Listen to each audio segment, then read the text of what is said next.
എല്ലാവർക്കും വിനീത നമസ്കാരം. ശ്രീമദ് ഭാഗവതം ഏകാദശ സ്കന്ധം അധ്യായം 14 ശ്ലോകം 10 മുതൽ 16 വരെ 7 ശ്ലോകങ്ങളിൽ നിന്ന് നമുക്ക് നോക്കാം. ഉദ്ധവരുടെ ചോദ്യത്തിന് ഭഗവാൻ മറുപടി പറയുന്നു. കൃഷ്ണായ വാസുദേവായ ഹരയേ പരമാത്മനെ പ്രണതക്ലേശനാശായ ഗോവിന്ദായ നമോ നമഃ. ഓം നമോ ഭഗവതേ വാസുദേവായ. ഓം നമോ ഭഗവതേ വാസുദേവായ. ഓം നമോ ഭഗവതേ വാസുദേവായ. ശ്ലോകം 10. ധർമ്മമേകേ യശശ്ചാന്യേ കാമം സത്യം ദമം ശമം അന്യേ വദന്തി സ്വാർത്ഥം വാ ഐശ്വര്യം ത്യാഗഭോജനം കേചിൽ യജ്ഞം തപോദാനം വ്രതാനി നിയമാൻ യമാൻ. ധർമ്മം തന്നെയാണ് ശ്രേയസ് എന്ന് ചിലര് പറയുന്നു. സ്വർഗപ്രാപ്തി തന്നെ ശ്രേഷ്ഠമായ ഫലപ്രാപ്തി എന്നാണ് മീമാംസകന്മാരുടെ പക്ഷം. സ്വർഗകാമോ യജേത, സ്വർഗം ആഗ്രഹിക്കുന്നവര് യാഗം ചെയ്യണം എന്ന പ്രമാണത്തെ അത് ബലമായിട്ട് കരുതി യാഗാദി കർമ്മങ്ങളിൽ അതി താല്പര്യത്തോടെ ഇരിക്കുന്ന കക്ഷികളാണ് ഈ മീമാംസകന്മാര്. അവരുടെ അഭിപ്രായത്തില് സ്വർഗം തന്നെയാണ് പരമഫലം, യാഗം അതിനുള്ള സാധനം. കാവ്യാലങ്കാരങ്ങളെ സരസമായി നിർമ്മിക്കുന്ന കവികളുടെ അഭിപ്രായോ പരമഫലം സ്വർഗം തന്നെ, പക്ഷെ സാധനം കീർത്തിയാണ്. യാവത് കീർത്തിർ മനുഷ്യസ്യ പുണ്യാലോകേഷു ഗീയത്തെ താവത് വർഷസഹസ്രാണി സ്വർഗേ ലോകേ മഹീയത്തെ. മനുഷ്യന്റെ പുണ്യകീർത്തി ലോകത്തിൽ നിലനിൽക്കുന്ന കാലം മുഴുവനും സ്വർഗത്തിൽ പൂജ്യനായിരിക്കാം എന്ന പ്രമാണത്തെ ആണ് ഇവര് ഈ കവികള് ബലമായി കരുതണത്. പിന്നെ കാമം പരമഫലം, ധനാദികൾ അതിനുള്ള സാധനങ്ങൾ എന്ന് മറ്റു ചിലര്, അതായത് ഈ വാത്സ്യായനൻ മുതലായിട്ടുള്ള മഹർഷിമാര് ഈ പക്ഷക്കാരാണ്. അണിമാതി സിദ്ധികള് പരമഫലങ്ങൾ, യഥാർത്ഥ ഭാഷണം, ഇന്ദ്രിയ നിഗ്രഹം, മനോനിഗ്രഹം, ആസനബന്ധം മുതലായവ സാധനങ്ങൾ എന്ന് യോഗികളായ ചിലരുടെ പക്ഷം. പ്രത്യക്ഷ പ്രമാണത്തെ മാത്രം വിശ്വസിക്കുന്ന മറ്റു ചിലര് ദണ്ഡനീതിയാൽ സമ്പാദിക്കപ്പെടുന്ന രാജ്യാധിധന സമൃദ്ധി തന്നെ ആണ് പരമഫലം എന്ന് വിശ്വസിക്കുന്നു.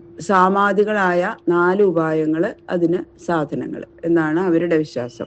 ഈശ്വരൻ തന്നെ ഇല്ല എന്നുറപ്പിക്കുന്നു വേറെ ചിലര്, നാസ്തികന്മാര്. അവർക്ക് ശാസ്ത്രമര്യാദയൊന്നും ഒട്ടും ഗണിക്കാതെ ഇഷ്ടം പോലെ ഭക്ഷിക്കുക, വിഷയസുഖാദികളെ അനുഭവിക്കുക എന്നത് തന്നെയാണ് പരമഫലം. ഭസ്മീഭൂതസ്യ ദേഹസ്യ പുനരാഗമനം കുത തസ്മാൽ സർവപ്രയത്നേന ഋണം കൃത്വാ ഘൃതം പിബൻ. വെന്തു വെണ്ണീറായി പോയ ഈ ദേഹം നശിച്ച പിന്നെ ഒരിക്കലും ഈ ദേഹം കിട്ടില്ല. അതുകൊണ്ട് എത്ര പണിപ്പെട്ടാലും ശരി, കടം വാങ്ങിയിട്ടാണെങ്കിലും സുഖമായിട്ട് ഭക്ഷണാദികളൊക്കെ കഴിക്കുക. ഈ ദേഹം നശിച്ചാൽ പിന്നെ ജന്മമൊന്നുമില്ല, സ്വർഗവും ഇല്ല, നരകവും ഇല്ല. ഇപ്പൊ കിട്ടിയത് കിട്ടി, ഒന്നും ഭയപ്പെടണ്ട എന്ന് പറയുന്നു അവര്, ഈ നാസ്തികന്മാര്. ഇത് നശിക്കാനുള്ളതല്ലേ, കിട്ടിയ സമയത്ത് സുഖിച്ചങ്ങോട്ട് ജീവിക്കുക. ഈ ലോകത്തിലും പരലോകത്തിലും സൗഖ്യമായിട്ടിരിക്കണം, അതാണ് ശ്രേയസ്. യാഗാദി കർമ്മങ്ങള്, തപസ്, ദാനം, വ്രതാനുഷ്ഠാനം, നിയമം, അഹിംസാദികള് ഇതൊക്കെയാണ് അതിനുള്ള സാധനങ്ങൾ എന്ന് മറ്റു ചിലര്. ഇങ്ങനെയാണ് ഇഷ്ടം പോലെ ഓരോന്നിനെ ശ്രേയസ്സായിട്ടും മറ്റോരോന്നിനെ സാധനങ്ങളായിട്ടും അങ്ങനെ പറഞ്ഞുകൊണ്ടിരിക്കുന്നത്. ആദ്യന്തവന്തയേവേഷാം ലോകാ കർമ്മ വിനിർമ്മിതാഃ ദുഃഖോദർക്കാസ്തമോ നിഷ്ഠാ ക്ഷുദ്രാനന്ദാ ശുചാർപ്പിതാ. ഇങ്ങനെ ഓരോരുത്തരുടെയും വാദങ്ങള് അവരവരുടെ ബുദ്ധിക്ക് യുക്തമെന്ന് തോന്നുന്നതായിരുന്നാലും പരമാർത്ഥത്തില് ഇതൊന്നും ശരിയായിട്ടുള്ള വാദമല്ല. അവര് പറയുന്ന ഫലങ്ങള് തുച്ഛങ്ങളാണ്, പരമഫല അല്ല എന്ന് കാണിക്കണം. ഈ ധർമാദി സാധനങ്ങളാൽ സമ്പാദിക്കപ്പെടുന്ന സ്വർഗാദി ലോകങ്ങള് ആരംഭ അവസാനങ്ങളുള്ളവയാണ്. അതുകൊണ്ട് അത് പരമഫല അല്ല. ഉണ്ടായതൊക്കെ നശിക്കും എന്നുള്ള നിയമപ്രകാരം കർമ്മത്താൽ സമ്പാദിക്കപ്പെട്ട ഫലം നശിക്കുന്നതായിട്ട് ഈ ലോകത്തില് കാണപ്പെടുന്നുണ്ട്.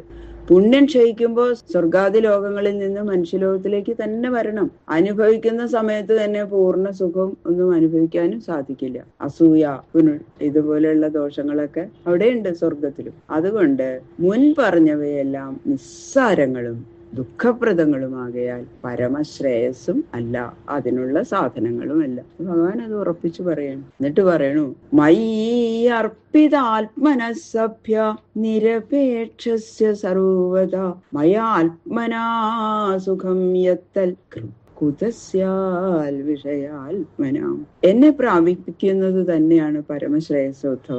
അതിന് ഉപകരിക്കുന്ന സുഖസാധനം ഭക്തിയാകയാൽ ശ്രേയസാധനങ്ങളിൽ വെച്ച് മുഖ്യമായത് ഭക്തി തന്നെ എന്നത് ഉറപ്പിച്ച് ഉപദേശിച്ചു കൊടുക്കുകയാണ് ഭഗവാൻ. ഹേ പൂജ്യ, അഭിപ്രായങ്ങൾ പലതുണ്ടെങ്കിലും എന്റെ അഭിപ്രായം തന്നെ ഗ്രാഹ്യം എന്ന് വിശ്വാസമുള്ള അങ്ങയോട് പരമഗുഹ്യമായ ഒരു കാര്യം ഞാൻ പറയാം. വിഷയസുഖങ്ങളെല്ലാം നിസ്സാരം എന്ന ഉറപ്പിനാൽ ഒന്നിനെയും ആഗ്രഹിക്കാതെ എന്നിൽ തന്നെ മനസ്സ് ഉറപ്പിച്ചുകൊണ്ടിരിക്കുന്നത് തന്നെയാണ് ഭക്തി.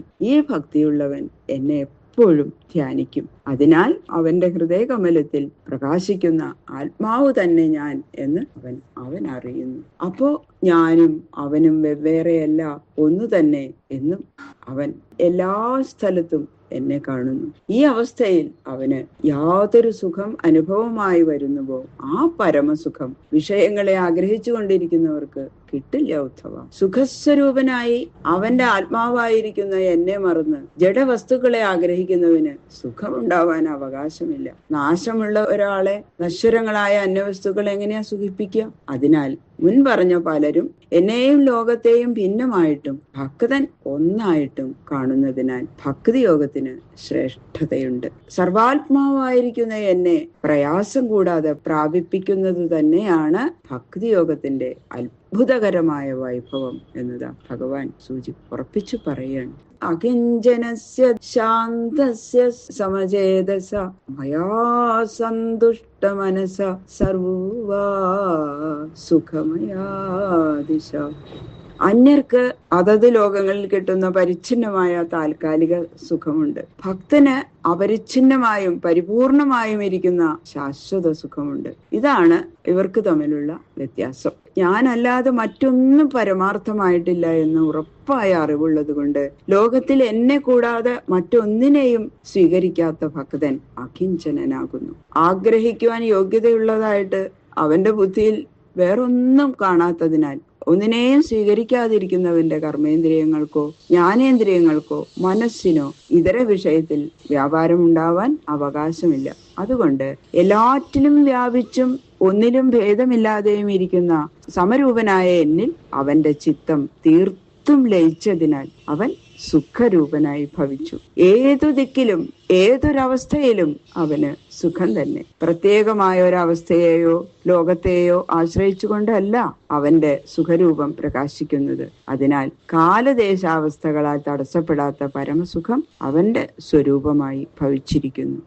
ന പാരമേഷ്ഠ്യം ന മഹേന്ദ്രധിഷ്ണ്യം ന സാർവഭൗമം ന രസാധിപത്യം ന യോഗസിദ്ധിരപുനർഭവം വാ മയി അർപ്പിതാത്മേച്ഛതി മദ്വിനാന്യൽ.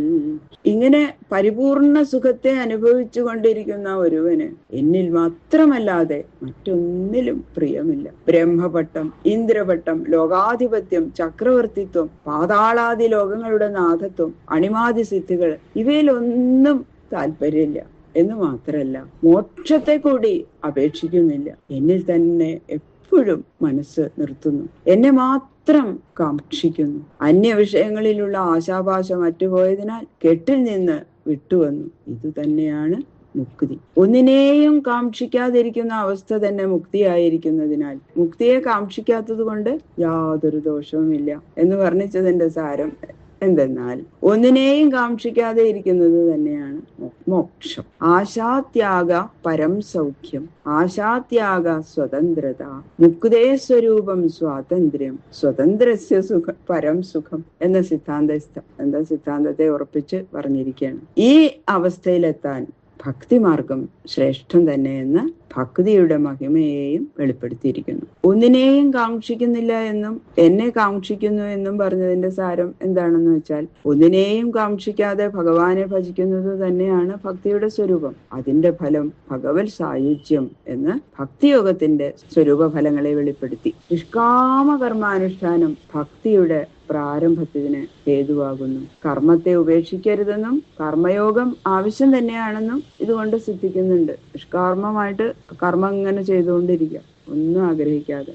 അങ്ങനെ ഭഗവാനെ ഭജിച്ചുകൊണ്ടിരിക്കുമ്പോൾ ഭക്തി വർദ്ധിക്കും. അതാണ് ഭഗവാൻ പറഞ്ഞതിന്റെ സാരം. പിന്നെതാ ഉദ്ധവനോട് പറയണു, നീ ഉദ്ധവ അങ്ങ് തന്നെയാണ് എനിക്ക് ഏറ്റവും പ്രിയപ്പെട്ടവർ. ന തഥാമേ പ്രിയതമ ആത്മയോനിർ ന ശങ്കര ന ച സംഘർഷണോ ന ശ്രീ നൈവാത്മാച യഥാ ഭവാൻ. ഭക്തൻ എന്നെ മാത്രം കാക്ഷിക്കുന്നത് പോലെ തന്നെ ഞാൻ അവനെ മാത്രം സ്നേഹിക്കുകയും ചെയ്യുന്നു. ഇത് ഭഗവാൻ ഉറപ്പിച്ചു പറയാണ്. പുത്രനായ ബ്രഹ്മാവോ, പൗത്രനായ പരമേശ്വരനോ, ജ്യേഷ്ഠനായ ബലരാമനോ, ഭാര്യയായ ലക്ഷ്മി ദേവിയോ അങ്ങയെപ്പോലെ എനിക്ക് സ്നേഹമുള്ളവനല്ല ഉദ്ധവ. എന്റെ പരമസ്നേഹത്തിന് അങ്ങു തന്നെ പാത്രം. നിരപേക്ഷകനായ എന്റെ ഭക്തനെ ഞാൻ സ്നേഹിക്കുന്നത് പോലെ മറ്റാരെയും ഞാൻ സ്നേഹിക്കാറില്ല. മറ്റുള്ളവരൊക്കെ അന്യ വിഷയങ്ങളെ ആഗ്രഹിക്കുന്നവരാകയാൽ മലിനമായ അവരുടെ അന്ധകരണത്തിൽ എന്റെ പരിപൂർണ സ്നേഹം പ്രകാശിക്കാൻ സംഗതിയില്ല ഉദ്ധവ.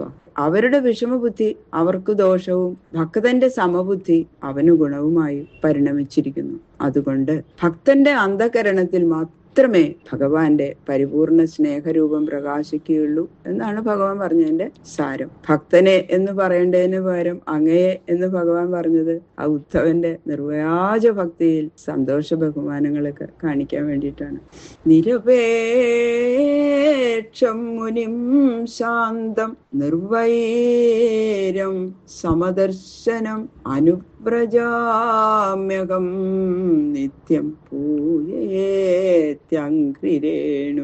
ഒന്നിനെയും അപേക്ഷിക്കാതെ എന്നെ തന്നെ സ്മരിച്ചും ആരിലും വൈരം വിചാരിക്കാതെയും ശാന്തിയോടുകൂടിയും എല്ലാറ്റിലും വസിക്കുന്ന സമരൂപനായ എന്നെ മാത്രം കണ്ടുകൊണ്ടുമിരിക്കുന്ന എന്റെ ഭക്തനിൽ നിന്ന് പിരിഞ്ഞു പോകാതെ ഞാൻ അവനിൽ തന്നെ ഇരിക്കുന്നത് അവന്റെ പാദരേണുക്കളാൽ അവൻ സമസ്ത പദാർത്ഥങ്ങളെയും ബ്രഹ്മാണ്ടത്തെയും എന്റെ ഉള്ളിലിരിക്കുന്ന സമസ്ത ലോകങ്ങളെയും പരിശുദ്ധമാക്കുന്നു എന്നുള്ള ബഹുമാനം കൊണ്ടാണ് പറയുന്നു ഭഗവാൻ. എന്റെ ഭക്തനും ഞാനും ഒന്നാകയാൽ ലോകത്തിന് ഞാൻ വരുത്തേണ്ടതായ പരിശുദ്ധി അവൻ വരുത്തുന്നതിനാൽ എന്റെ കാര്യം സാധിച്ചു എന്ന ഭാവനയോടുകൂടി ഞാൻ ഭക്തന്റെ പിന്നാലെ പോകുന്നു. അതുകൊണ്ട് ലോകത്തെ ശുദ്ധമാക്കി തീർക്കുന്ന കാര്യത്തിൽ ഭക്തൻ എന്നെ സഹായിക്കുന്നു.